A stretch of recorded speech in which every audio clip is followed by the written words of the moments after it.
Viewers, welcome back on my channel quick learning with ease. I hope आप सभी बहुत अच्छे होंगे और इंटरव्यू की प्रिपरेशन काफ़ी अच्छे से कर रहे होंगे।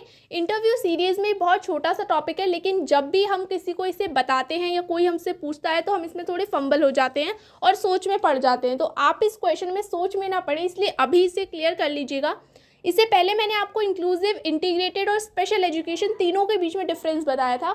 इस वीडियो में हम क्रिएटिविटी, इंटेलिजेंस और क्रिटिकल थिंकिंग तीनों के बीच में डिफरेंस देखेंगे। मैं आपको बहुत शॉर्ट में बताऊंगी, लेकिन सिर्फ आप इसे केवल सुन लेंगे तो आप क्लियरली समझ जाएंगे। देखिए, सबसे पहले क्रिएटिविटी क्या होती है। क्रिएटिविटी इज इक्वल टू, आप याद रखिए, अबाउट न्यू कॉन्सेप्ट। क्रिएटिविटी क्या है? कोई भी एक नया कॉन्सेप्ट जो हम अपने से निकाल के लाते हैं। पहले मैं आपको एक एग्जाम्पल दे देती हूँ। आप समझ लीजिए, आप यूट्यूब चैनल देखते होंगे। यूट्यूब चैनल में आपने ऐसे चैनल देखे होंगे जो क्रिएटिव होते हैं। मीन्स कैसे? मानिए एक लेडीज़ है, उसने एक बहुत पुराना संदूक लिया। संदूक को उसने बहुत अच्छा पेंट किया, बहुत सब कुछ उस पर सुंदर डिज़ाइन की, और उसने अपने घर के लिए एक क्या है, सेंटर टेबल उसे बना लिया। तो ये क्या है, उसकी क्रिएटिविटी थी कि उसने एक संदूक से, पुराने संदूक से क्या है, उसने सेंटर टेबल को डिज़ाइन कर लिया। This is creativity. अब आपके दिमाग में एकदम क्रिएटिविटी आ गई होगी, ठीक है। मीन्स अब मैं इंग्लिश में बता देती हूँ क्या है इसकी definition. Creating new ideas, object और problem solving solution that are novel, appropriate and useful. Means ये डाइवर्जेंट थिंकिंग है। अब उसको एक सेंटर टेबल की ज़रूरत थी घर में, लेकिन उसके पास पैसे नहीं थे।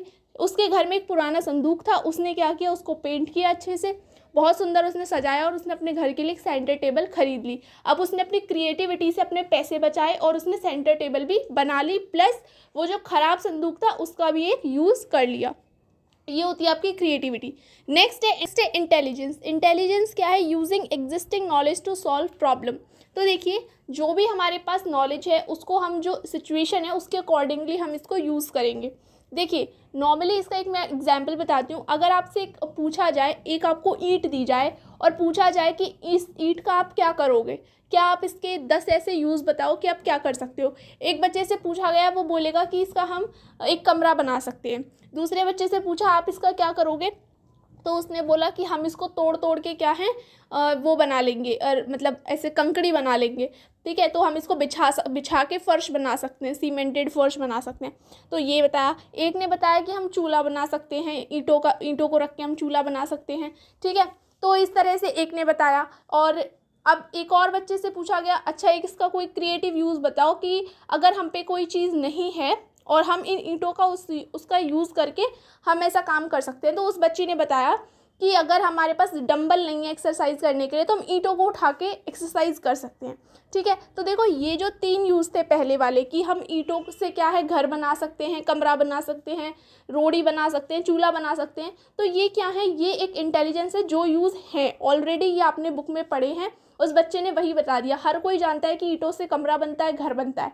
तो ये क्या है, आपकी कन्वर्जेंट नॉलेज है। मतलब इसके कोई ज़्यादा आंसर नहीं। अगर आप 4 बच्चों से और पूछोगे, ठीक है, या फिर जिस चीज़ के सिर्फ एक ही आंसर हो, जो एक ही आंसर हो, लाइक ये कि घर बनाना, ईंटों से घर बनता है, तो ये आपकी क्या है, कन्वर्जेंट थिंकिंग है। लेकिन जब आपने इसका कोई अलग उपयोग बताया, ईंटों का उपयोग किस में होता है, घर बनाने में, दीवार बनाने में, लेकिन व्यायाम करने में ईंटों का यूज़ थोड़ा अलग हो गया, तो ये आपकी क्रिएटिव थिंकिंग में चला गया। प्लस जो आपने घर बनाना बताया, ये आपकी इंटेलिजेंस में आ गया, ठीक है। तो जो आपके पास जो नॉलेज है, जो आपने सिर्फ पढ़ा, किताबों में पढ़ा कि ईंटों से हम घर बनाते हैं, या घर बनाने के लिए हमें क्या क्या सामान चाहिए होता है, तो बताया कि ईंट चाहिए होती है, सीमेंट चाहिए होता है, बजरी चाहिए होती है, ठीक है, रोड़ी चाहिए होती है, ये सब चाहिए होता है। तो ये हमने क्या है, कन्वर्जेंट थिंकिंग हो गया ये हमारा। ये हमारी इंटेलिजेंस है जो हमने लर्न किया, और वो हमने अकॉर्डिंगली टू सिचुएशन कि सर ने हमसे क्वेश्चन पूछा, हमने वही आंसर कर दिया। ये हमारी क्या हो गई, इंटेलिजेंस, ठीक है। क्रिएटिव थिंकिंग मैंने आपको डिफर करके बता दी। अब नेक्स्ट बात कर लेते हैं क्रिटिकल थिंकिंग। क्रिटिकल थिंकिंग क्या होता है? फोकस्ड ऑन प्रोबेबिलिटी, ठीक है। प्रोबेबिलिटी मतलब ऐसा कि आप पूरा इसमें सोचेंगे कि ऐसा होगा, नहीं होगा, अगर हुआ तो क्या होगा और नहीं हुआ तो क्या होगा। Critical thinking allow us to analyse ideas and adjust them accordingly, ठीक है। मतलब हम इसमें क्या करते हैं, जो हमारे थॉट हैं उनको हम क्या करते हैं, एनालाइज करते हैं, एडजस्ट करते हैं अकॉर्डिंगली। आपको एग्जाम्पल मैं इसका बता देती हूँ। मानिए क्लास में एक बच्चों के ग्रुप को 6 बच्चों का ग्रुप है, उनको एक प्रोजेक्ट दिया गया है। तो अब यहाँ पे क्या है, क्रिटिकल थिंकिंग यूज़ होगी। कैसे यूज़ होगी, सबसे पहले वो क्या करेंगे, उनका ग्रुप मैम ने 6 बच्चों का बता दिया। अब वो क्या करेंगे कि वो सबसे पहले अपने टास्क को बांटेंगे कि तेरे को ये काम करना है, तुझे ये काम करना है, तुझे ये काम करके लाना है, तू खरीद के लाएगा सारा सामान, ये सारे, ठीक है। अब उन्होंने क्या किया, पूरा ये सब कर लिया, ग्रुप बना ली, ये सारी बात कर ली। अब उन्होंने फिर एक टाइम निश्चित करेंगे कि स्कूल के बाद हम सब एक साथ कब मिलेंगे, ठीक है। अब हम अपना काम फिर एक साथ कब शुरू करेंगे, तू इतने बजे वहाँ जाएगा, उस वक्त मैं इधर जाऊँगा, फिर हम एक साथ इस टाइम पे शाम को मिलेंगे और इस प्रोजेक्ट पे काम करेंगे, ठीक है। तो इस तरह से जब आप क्या है, और अगर हम 6 दिन इस तरह से काम करेंगे लगातार, अगर हमने 2-2 घंटे काम किया सबने संग मिलके, इसी जैसे हमने पूरा प्लान बनाया है, तो हमारा जो काम है वो 2 दिन में कंप्लीट हो जाएगा, ठीक है। या फिर 6 दिन, जो भी मैम ने जो टाइम पीरियड दिया है उसमें काम कंप्लीट हो जाएगा। तो ये हमने क्या है, स्टार्टिंग से, जिस दिन से मैम ने ग्रुप बनाया उस दिन से हमने पूरी प्लानिंग कर ली कि हमको 6 दिन में कितना, कब, कैसे काम करना है, जिससे कि हम इसे कंप्लीट करके मैम को उस दिन दे पाएँ।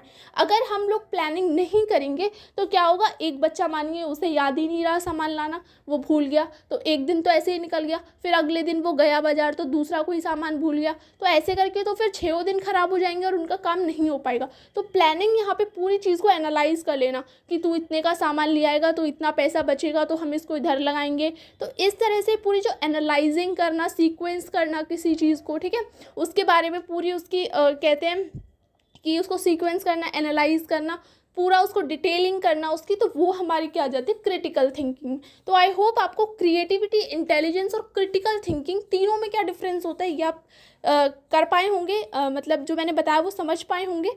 तो होप आपको ये वीडियो यूज़फुल लगा होगा। और जब भी आप इन तीनों चीज़ों को बताया करें तो क्रिएटिविटी से सिर्फ दिमाग में रखिए न्यू कॉन्सेप्ट, इंटेलिजेंस से याद रखिए existing knowledge to solve problem, and critical thinking से याद रखिए प्रोबेबिलिटी। प्रोबेबिलिटी का मतलब ये होता है कि अगर हमने ऐसा किया, मतलब अगर हमने ये 6 दिन चीज़ों को फॉलो किया तो हम क्या है, मैम को अपना सब्जेक्ट जो प्रोजेक्ट है वो दे पाएंगे। और अगर हमने 6 दिन में एक भी दिन ये काम छोड़ दिया या हम इधर उधर हो गए तो हमारा क्या होगा, सारा का सारा प्रोजेक्ट ख़राब हो जाएगा, हम नहीं दे पाएंगे। तो ये क्या प्रोबेबिलिटी लगाते हैं हम यहाँ पे पहले से कि अगर हमने ऐसा किया तो ऐसा होगा और अगर ऐसा नहीं किया तो वैसा होगा। तो इस तरह से आप याद रख सकते हो और अब क्लियरली आप बता सकते हैं विद एग्जाम्पल। ओके, तो आज का वीडियो बस इतना ही था कि आपको एक छोटी सी बात मैं बता पाऊँ